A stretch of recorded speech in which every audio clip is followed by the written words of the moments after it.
Hello students, I am Dr. Nidhi Gupta. I am a faculty at the Center for Population Health and Development at the School of Development Studies, Tata Institute of Social Sciences, Mumbai. I welcome you to the module on Indigenous Systems of Medicine, which falls under the Population and Health paper.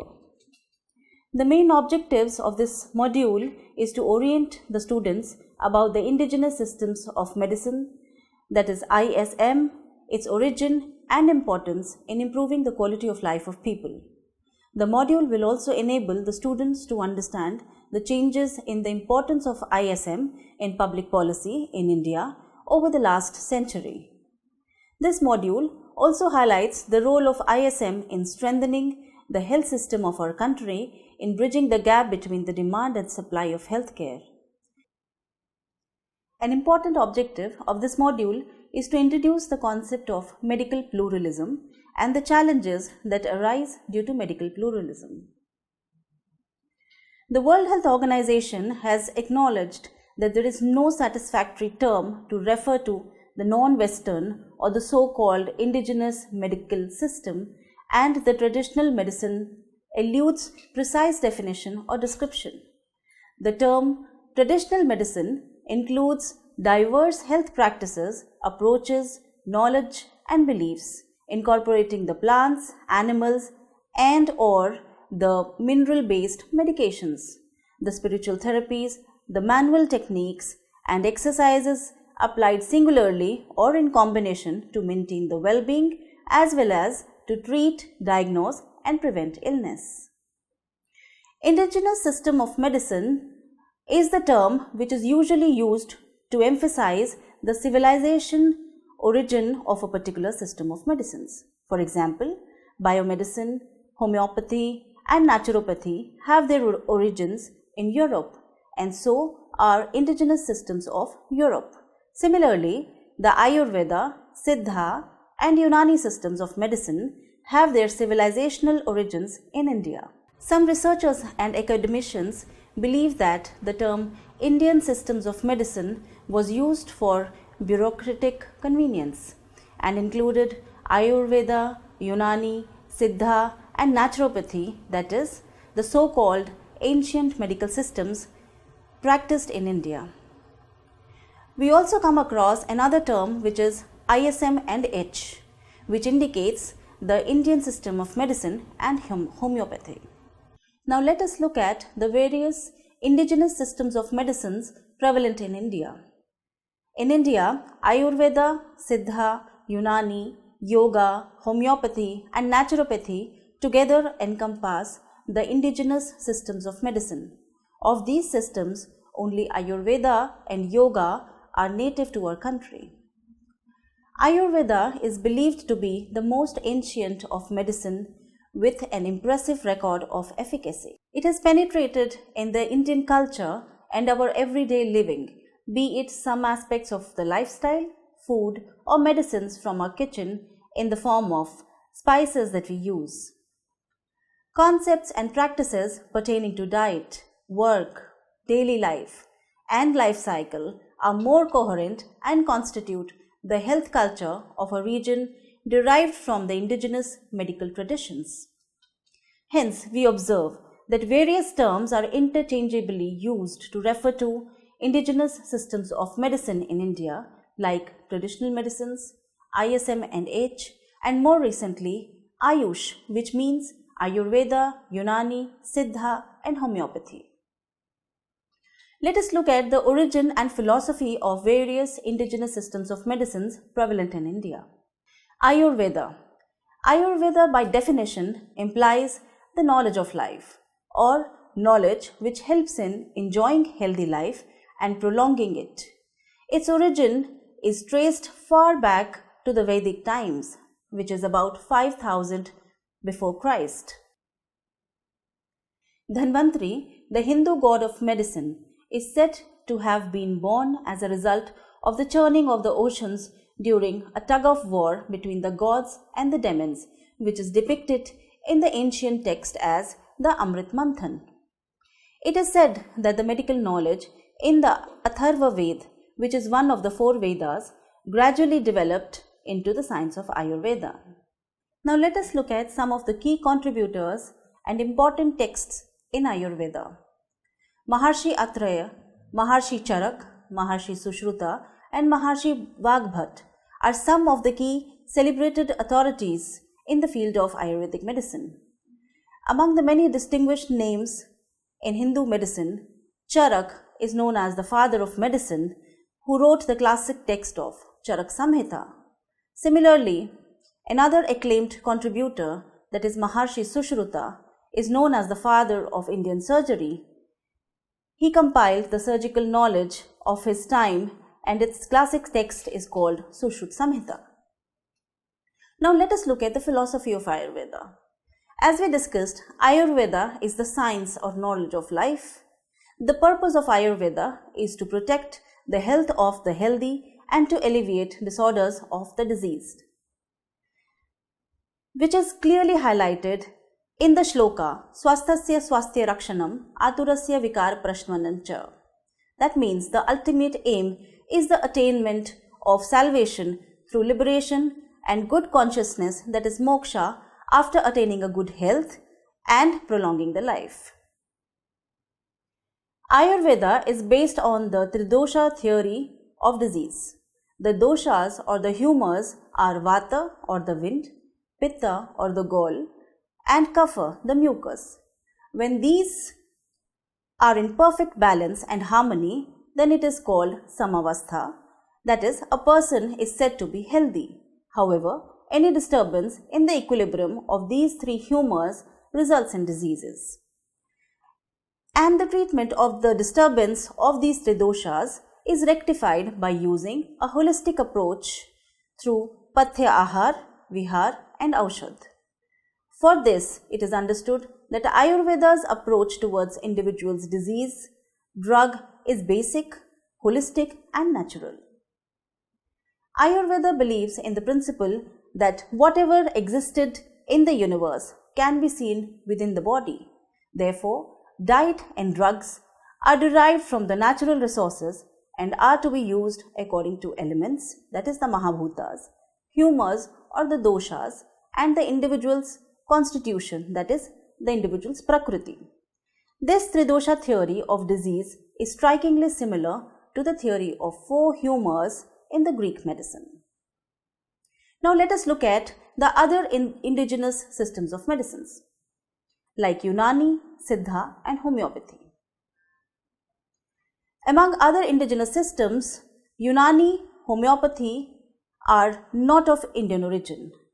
The origin of Unani system of medicine is traced to the ancient Greek medicine, which was introduced by the Muslim rulers in India in about the 10th century AD. By the 13th century, the Unani system of medicine was firmly entrenched in the northern parts of the country, especially in the towns and the cities of Delhi, Aligarh, Lucknow and Hyderabad. Homeopathy.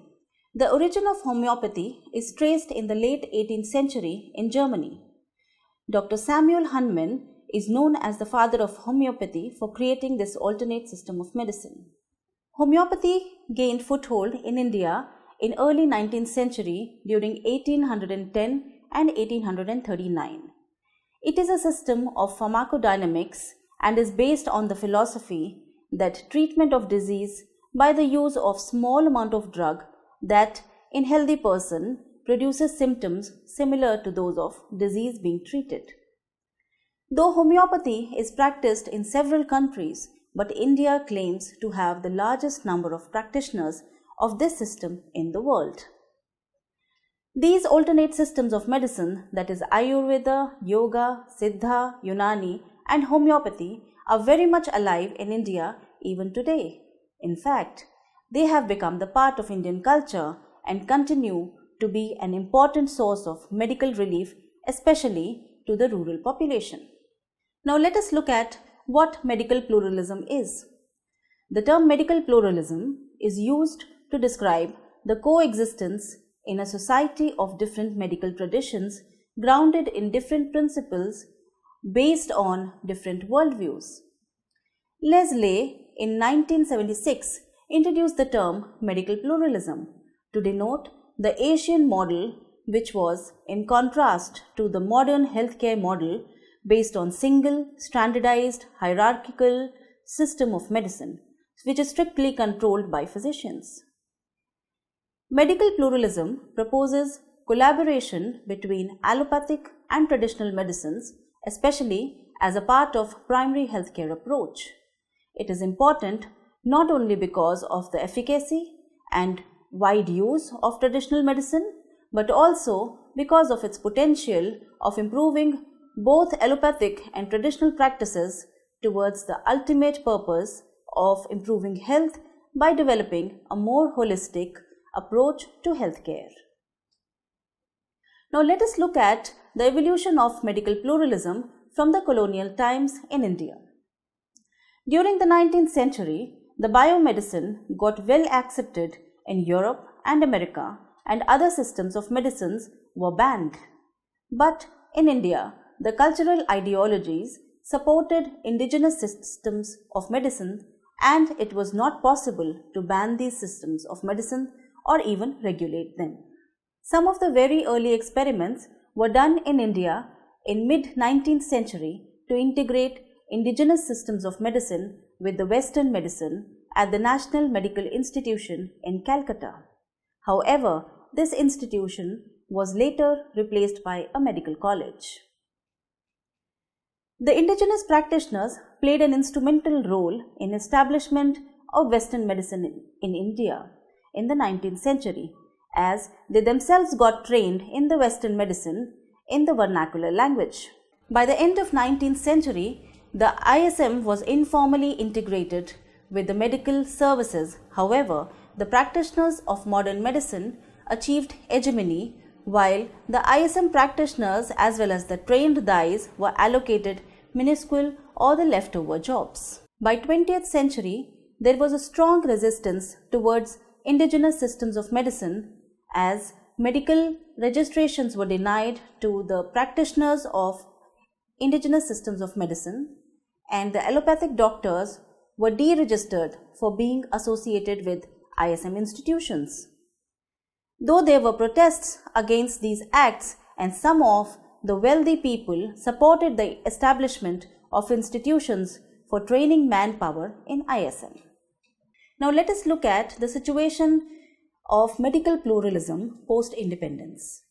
At the time of independence in 1948, the Bore Committee established the direction of India's health system, which grossly overlooked the role of traditional medicine. Bore Committee was not having even a single representation of these indigenous systems of medicine on its board. In contradiction to the recommendations of Bore Committee regarding indigenous systems of medicine, Shoke Committee, which is also known as the National Planning Committee, gave due recognition to the Vaidyas and Hakims and proposed that their training should be conducted to mainstream them with the physicians and surgeons or gynecologists and obstetricians. Another important committee titled the Chopra Committee was set up to plan for ISM in independent India.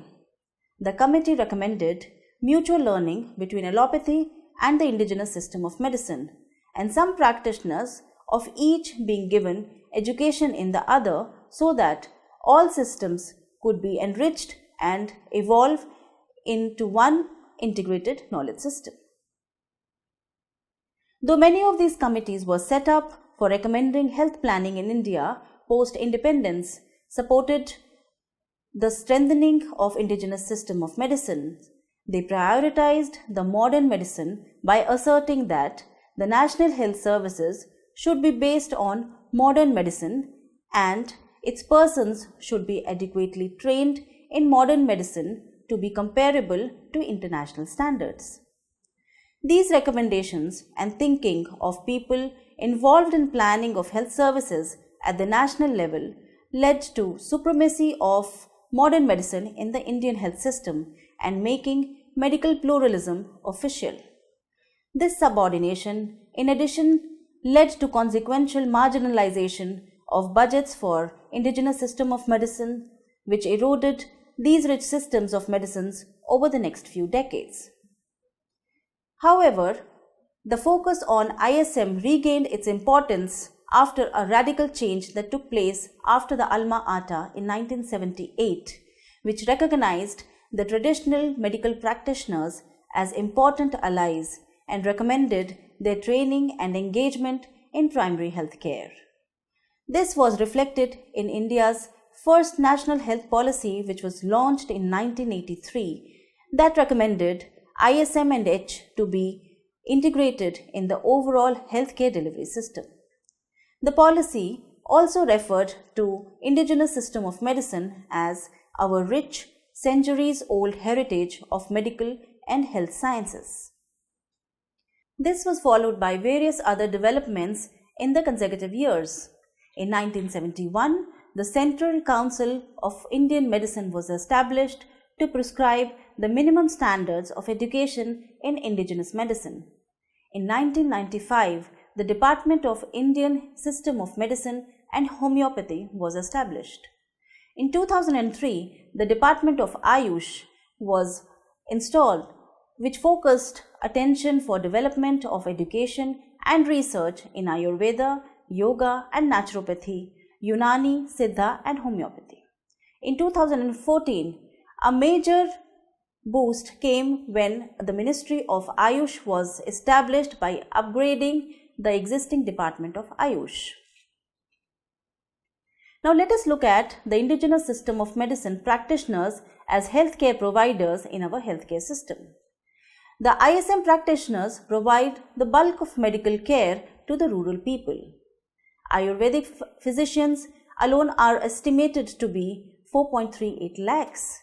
Majority, that is about 90% of the Ayurvedic practitioners provide care services in the rural areas. These physicians are familiar with the local context both socially and culturally. Hence, their acceptance in the community is very high and they are the primary healthcare providers in the interiors. Since 2005, the Government of India undertook a very progressive step by launching National Rural Health Mission, which aimed at strengthening the public health system to provide quality and accessible care to people living in rural areas of the country. Under NRHM, one Ayush doctor was to be posted at the primary health center and 2 at the community health center. This was a step towards integrating Ayush in NRHM. Under the other infrastructure that was created, there was separate Department of Ayush which was created at the ministry level. At CHC, separate allocation of space was provided to Ayush doctors with separate paramedical personnels and Ayush medicines available at CHC. The purpose of mainstreaming was 1. To give choice of treatment to patients, and 2nd was to strengthen the public health services system by providing human resource in the form of Ayush doctors.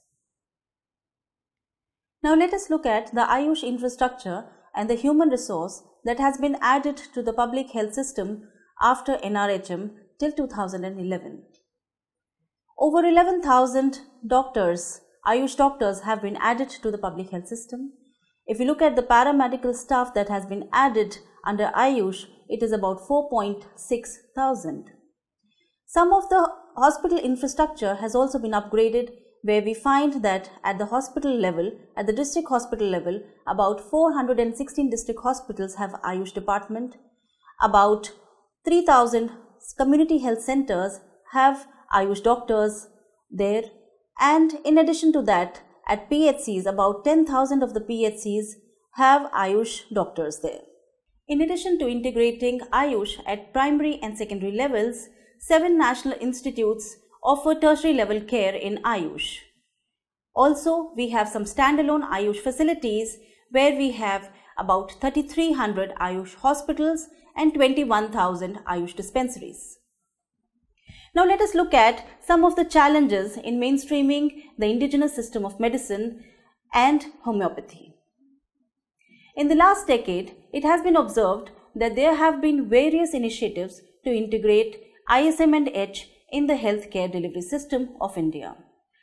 However, on critically reviewing the essence of the efforts of conceptualizing this integration and implementation, it is observed that there is a spirit of integration of ISM and H in the healthcare delivery system in order to meet the gap between the healthcare demand and supply.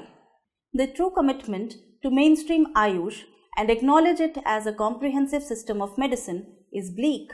This is clearly reflected by the current major initiative of NRHM, in which one of the main strategy to improve access to healthcare is mainstreaming of Ayush.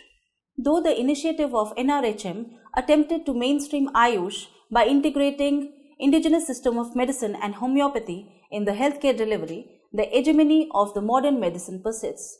This is clearly reflected by the fact that ISM and H practitioners as well as paramedics have been recruited on temporary basis, and there is an inequality regarding salary structure of Ayush doctors as compared to allopathic doctors.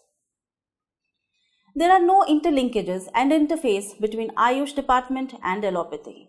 Both these vertical stand as standalone departments with no linkages. Although biomedical knowledge was integrated in Ayush training as per the recommendations of the Chopra committee, but no learning of Ayush system was incorporated in allopathic medicine. If we look at the Indian Public Health Standards, it clearly provides a guideline for herbal medicine gardens at the primary healthcare centers and the sub-centers, which are practically absent. Similarly, there are regulations that limit the practice of modern medicine by ISM and H practitioners, though they are oriented about the modern system of medicines as a part of their professional training, while there are no regulations to limit the use of indigenous systems of medicines by allopathic practitioners who are not oriented to the philosophy or pharmacology of the drugs used by these systems of medicines. To conclude, we can say very clearly that indigenous system of medicine and homeopathy contributes to provisions of health care in most inaccessible areas of the country and hence is vital to the healthcare system. Various terms are interchangeably used to refer to indigenous system of medicine in India like traditional medicines, Ayush, ISM and H, alternate systems of medicines, etc. Some terminologies like traditional system of medicine or alternate system of medicine reflect the hierarchy set in recognizing various systems of medicines, with modern medicine or allopathy being referred to as the main form and the rest being the alternate forms of medicine. The indigenous system of medicines are holistic and are embedded in the culture of the communities of the country. However, during the colonial rule, the Western medicine was introduced in the country and was advocated to be the system of medicine with highest efficacy.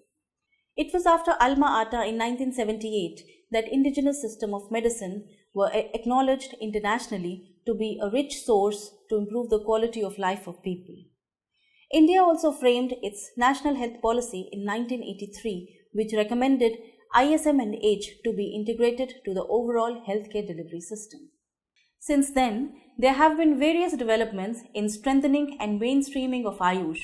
However, challenges of subordination of these systems of medicine as well as stepmotherly treatment towards Ayush practitioner continues.